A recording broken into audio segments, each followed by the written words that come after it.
ಜೈ ಜೈ ಮಾದಿಗ, ಜೈ ಮಾದಿಗ, ಜೈ ಜೈ ಮಾದಿಗ, ಜೈ ಮಾದಿಗ, ಜೈ ಜೈ ಮಾದಿಗ. ಈಗ ಒಳ ಮೀಸಲಾತಿ ಈ ದೇಶದ ಶೋಷಿತ ವರ್ಗಕ್ಕೆ ಕೊಡಬೇಕಂತೇಳಿ ಐತಿಹಾಸಿಕ ತೀರ್ಮಾನವನ್ನು ಸುಪ್ರೀಂ ಕೋರ್ಟಿನ ಮುಖ್ಯ ನ್ಯಾಯಾಧೀಶರಾದ ಚಂದ್ರಚೂಡ್ ಅವರು ನೀಡಿ ಆಗಸ್ಟ್ 1ಕ್ಕೆ ಒಂದು ವರ್ಷ ಆಗ್ತದೆ. ಒಂದು ವರ್ಷ ಕಳೆದೂ ಸಹ ಕರ್ನಾಟಕ ರಾಜ್ಯದಲ್ಲಿ ಒಳ ಮೀಸಲಾತಿ ಜಾರಿ ಆಗದೇ ಇರೋದ್ರಿಂದ ನಮ್ಮದ ಪಕ್ಕದ ರಾಜ್ಯಗಳು ಒಳ ಮೀಸಲಾತಿಯನ್ನು ಜಾರಿ ಮಾಡಿ ಈಗಲ್ಲಿ 8-9 ತಿಂಗಳಾಗಿದೆ. ಆಂಧ್ರ ಪ್ರದೇಶ ಜಾರಿ ಮಾಡಿ 7 ತಿಂಗಳಾಗಿದೆ. ನಮಗೆ ರಾಜ್ಯ ಸರ್ಕಾರದ ಮೇಲೆ ವಿಶ್ವಾಸ ಇಲ್ಲದೇ ಇರೋದ್ರಿಂದ ಒಂದು ವರ್ಷ ಕಳೆದಂಥ ಜಡ್ಮೆಂಟ್ಗೆ 1ನೇ ತಾರೀಕು ಇಡೀ ರಾಜ್ಯದ ಎಲ್ಲ ಜಿಲ್ಲೆಗಳಲ್ಲಿ ಮಾದಿಗ ಸಮುದಾಯದ ಒಕ್ಕೂಟಗಳ ವತಿಯಿಂದ ಹರೇ ಬೆತ್ತಲೆ ಚಳವಳಿಯನ್ನು ಪ್ರತಿಭಟನೆಯನ್ನು 1ನೇ ತಾರೀಕು ಬೆಳಗ್ಗೆ 10 ಗಂಟೆಗೆ ಮಾಡೋದಕ್ಕೆ ಇಡೀ ಸಮುದಾಯ ಮಾಡಬೇಕಂತೇಳಿ ತೀರ್ಮಾನ ಮಾಡಿದ್ವಿ. ಮಾಡೋದಕ್ಕೆ ಮಾಡ್ತಾರೆ ಅಂತ ವಿಶ್ವಾಸ ನನಗಿದೆ. ಅದ್ರ ಜೊತೆಗೆ 10ನೇ ತಾರೀಕು ಒಳಗಡೆ ಜಾರಿ ಮಾಡ್ತಾ ಹೋದರೆ ಈಗಾಗಲೇ ನಮ್ಮ ಮಾಜಿ ಉಪಮುಖ್ಯಮಂತ್ರಿ ಗೋವಿಂದ ಕಾರಜೋಳ ಅವರು, ನಮ್ಮ ಅನೇಕ ಮುಖಂಡರು ನಾವೆಲ್ಲ ತೀರ್ಮಾನ ಮಾಡಿದ್ದೇವೆ. ಈ ರಾಜ್ಯ ಸರ್ಕಾರ 10ರಿಂದ 15 ಒಳಗಡೆ ಜಾರಿ ಮಾಡ್ತಾ ಹೋದರೆ ಅಸಹಕಾರ ಚಳವಳಿ ಅಂದರೆ ರಾಜ್ಯ ಸರ್ಕಾರವನ್ನು ಆಡಳಿತನ ನಡೆಸೋಕ್ಕೆ ಬಿಡೋದಿಲ್ಲ ಅಂತ ತೀರ್ಮಾನಕ್ಕೆ ನಾವು ಬಂದಿದ್ದೇವೆ. 10ರಿಂದ 15 ಒಂದು ಚಳವಳಿಯನ್ನು ಇಡೀ ರಾಜ್ಯದಲ್ಲಿ ಮಾದಿಗರು ಮಾಡ್ತಾರೆ. ಸರ್, ಈಗ ಬಂದ್ ಮಾಡ್ತೀವಿ ಅಂತ ಕೂಡ ಹೇಳಿದ್ರು. ಬಂದೇ ಮಾಡ್ತೀವಿ ಸರ್, ಬಂದ್ ಮಾಡಿ ಆವತ್ತು ಬಂದ್ ಮಾಡ್ತೀವಿ. ಬಂದ್ ಮಾಡಿ ವಿಧಾನಸೌಧ ಯಾವ ರೀತಿ ಮುತ್ತಿಗೆ ಆಗಬೇಕು, ಇಡೀ ಆಡಳಿತ ಯಂತ್ರವನ್ನು ಯಾವ ರೀತಿ ನಿಷ್ಕ್ರಿಯ ಮಾಡಬೇಕು ಅನ್ನೋದಕ್ಕೆ ಇಡೀ ಸಮುದಾಯ ತೀರ್ಮಾನವನ್ನು ಮಾಡ್ತೀವಿ. ನಮ್ಮ ಪ್ರತಿಭಟನೆ ಹತ್ತಿಕ್ಕೋ ಕೆಲಸ ಸರ್ಕಾರ ಮಾಡಿದ್ರೆ ಯಾವ ರೀತಿ ಪ್ರತಿಭಟನೆ? ಮಾದಿಗರು ಭಾಳ ಅಹಿಂಸಾವಾದಿಗಳು ಅಂದ್ಕೊಂಡಿದ್ದಾರೆ. ಭಾಳ ಸಹಿಸ್ಕೊಂಡಿದ್ದೀವಿ. ಈಗ ಸಹಿಸ್ಕೊಳ್ಳೋದಕ್ಕೆ ಯಾರೂ ತೀರ್ಮಾನ ಮಾಡಿಲ್ಲ. ಖಂಡಿತವಾಗ್ಲೂ ಅದೊಂದು ದೊಡ್ಡ ಚಳವಳಿಯಾಗಿ ಪರಿವರ್ತನೆ ಕರ್ನಾಟಕ ರಾಜ್ಯದಲ್ಲಿ ಆಗ್ತದೆ. 1ನೇ ತಾರೀಕು ಸಾಂಕೇತಿಕವಾಗಿ, ಆನಂತರ ಎಲ್ಲ ನಾಯಕರ ಜೊತೆಯಲ್ಲಿ ಮಾತಾಡಿ ನಾವು ರಾಜ್ಯ ಸರ್ಕಾರದ ಗಮನ ಸೆಳೆಯೋದಲ್ಲ, ಒತ್ತಾಯಪೂರ್ವಕವಾದಂಥ ಅಸಹಕಾರ ಚಳವಳಿಯನ್ನು ಇವತ್ತು ಗೋವಿಂದ ಕಾರಜೋಳ ನಾಳೆಯಿಂದ ಪ್ರಾರಂಭ ಮಾಡ್ತಾರೆ ಬೇರೆ ಬೇರೆ ಜಿಲ್ಲೆಗಳಲ್ಲಿ. ಮತ್ತು ಎಲ್ಲ ಸಂಘಟನೆ ನಾಯಕರು ಪತ್ರಿಕಾಗೋಷ್ಠಿಗಳನ್ನು 25ರಿಂದ ಪ್ರಾರಂಭ ಮಾಡ್ತಾರೆ.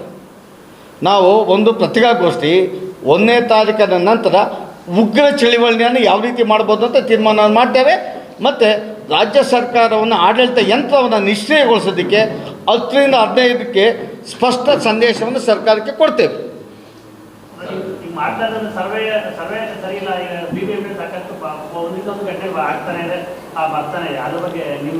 ಅಲ್ಲ, ಖಂಡಿತವಾಗ್ಲೂ ನಾಗಮೋಹನ್ ದಾಸ್ ಅವರು ಇಂಪೀರಿಯಲ್ ಡೇಟಾಗೆ ಯಾವ ರೀತಿ ವರದಿಯನ್ನು ಪಡಿಬೇಕಾಗಿತ್ತು, ಯಾವ್ಯಾವ ಹುದ್ದೆಗಳನ್ನು ಪಡಿಬೇಕು ಆ ದಿಕ್ಕಿನಲ್ಲಿ ಫೇಲ್ಯೂರ್ ಆಗಿದ್ದಾರೆ. ಆದರೆ ಈ ನೆಪವಡ್ಡಿ ಆಂಧ್ರ ಪ್ರದೇಶ ಸರ್ಕಾರ ಕೇವಲ 15 ದಿನಕ್ಕೆ ಮೀಸಲಾತಿಯನ್ನು ಕೊಡ್ತು. ಯಾವ ಇಂಪೀರಿಯಲ್ ಡೇಟಾಗೆ ಹೋಗಲಿ ಹಿಂದಿ ಇಂಪೀರಿಯಲ್ ಡೇಟಾನೇ ಪಡೆದು ಅವ್ರು ಕೊಟ್ಟಿದ್ದಾರೆ. ಆದರೆ ಕರ್ನಾಟಕ ರಾಜ್ಯದಲ್ಲಿ ಅನೇಕ ಆಯೋಗಗಳ ವರದಿಗಳಿದೆ.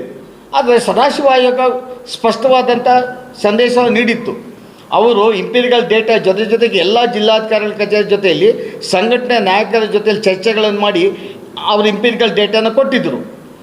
ಒಳ ಮೀಸಲಾತಿ ಯಾಕೆ ಅವಶ್ಯಕತೆ ಇದೆ, ಯಾವ ಸಮುದಾಯ ಯಾವ ಹೋಮೋಜಿನಿಯಸ್ ಗ್ರೂಪ್ಗೆ ಮೀಸಲಾತಿ ಕೊಡಬೇಕಂತ ಸ್ಪಷ್ಟ ತೀರ್ಮಾನವನ್ನು ಕೊಟ್ಟು 6, 5, 3, 1% ಮಾಡಿದರು. ಆದರೆ ನಮ್ಮ ಬೊಮ್ಮಾಯಿ ಸರ್ಕಾರ 17%ಗೆ ರೈಸ್ ಮಾಡಿ 6, 5.5, 4.5, 1% ನೀಡಿ ರಾಜ್ಯ ಸರ್ಕಾರಕ್ಕೆ ರೆಕಮೆಂಡ್ ಮಾಡಿತ್ತು. ಕೇಂದ್ರ ಸರ್ಕಾರಕ್ಕೆ ಹೋಗಿತ್ತು. 17% ಈಗಾಗಲೇ ಜಾರಿ ಇದೆ.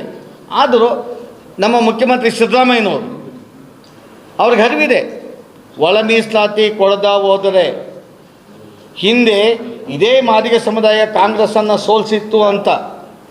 ನಾವು ಈ ಬಾರಿ 1 ಅಥವಾ 10ರಿಂದ 15 ತಾರೀಕುಗಳ ಒಳಗಡೆ ಒಳ ಮೀಸಲಾತಿಯನ್ನು ಜಾರಿ ಮಾಡದ ಹೋದರೆ ಮಾದಿಗರ ಶಕ್ತಿ ಪ್ರದರ್ಶನ ಕರ್ನಾಟಕ ರಾಜ್ಯದಲ್ಲಿ ಆಗ್ತದೆ.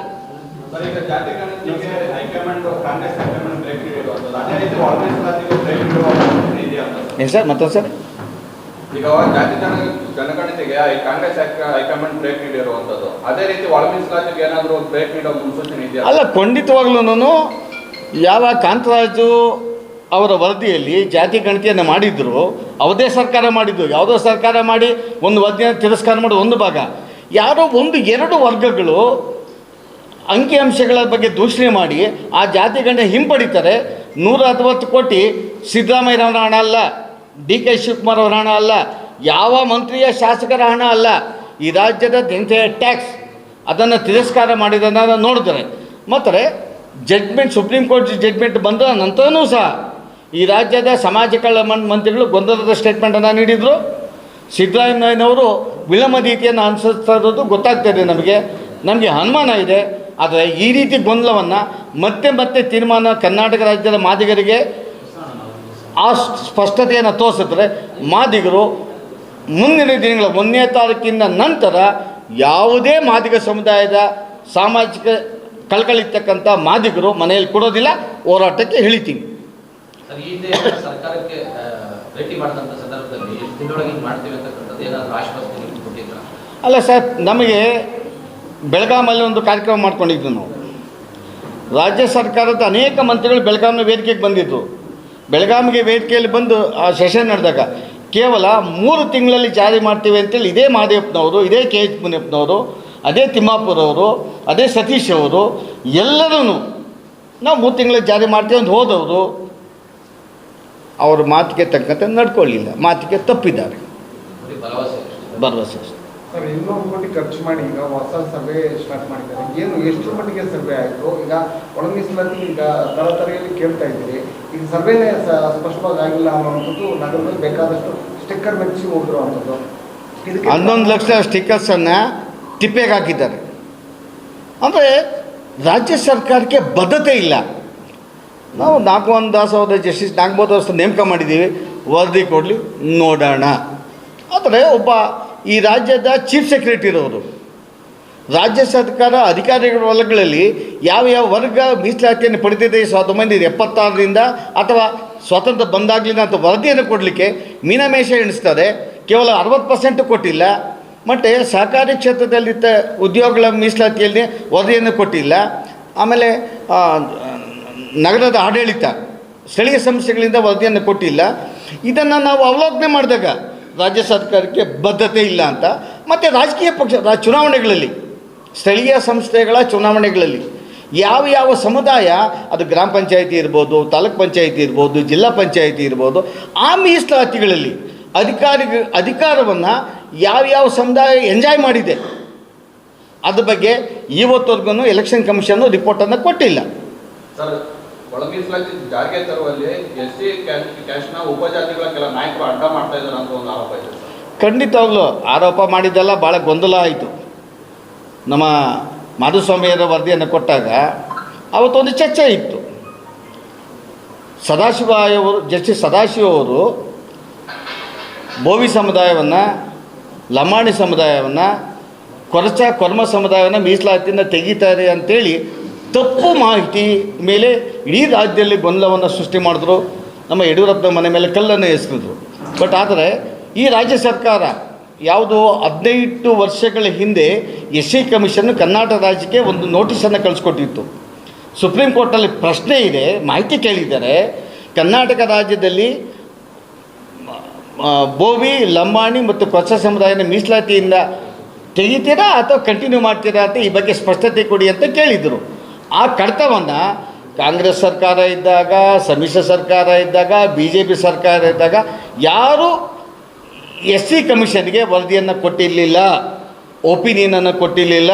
ಆದರೆ ಬೊಮ್ಮಾಯಿಯವರು ಯಾವುದೇ ಕಾರಣಕ್ಕೂ ಬೋವಿ, ಲಂಬಾಣಿ, ಕೊರಮರನ್ನು ಮೀಸಲಾತಿಯಿಂದ ತೆಗೆಯೋದಿಲ್ಲ, ಇದು ನಮ್ಮ ಕ್ಯಾಬಿನೆಟ್ನ ತೀರ್ಮಾನ, ನಮ್ಮ ಸರ್ಕಾರದ ತೀರ್ಮಾನ ಅಂತೇಳಿ ಪತ್ರವನ್ನು ರವಾನೆ ಮಾಡಿದರು. ಆದರೆ ಮಾಧ್ಯಮ ಅದಕ್ಕೆ ಹೆಚ್ಚು ಒತ್ತನ್ನು ಕೊಡಲಿಲ್ಲ. ಆ ಗೊಂದಲದಕ್ಕೆ ಬಗ್ಗೆ ಕಂಟಿನ್ಯೂ ಆಯಿತು. ಆದರೆ ಆ ನಂತರ ಮೀಸಲಾತಿ ಹೆಚ್ಚು ಮಾಡಿದ್ರು. ಜಸ್ಟಿಸ್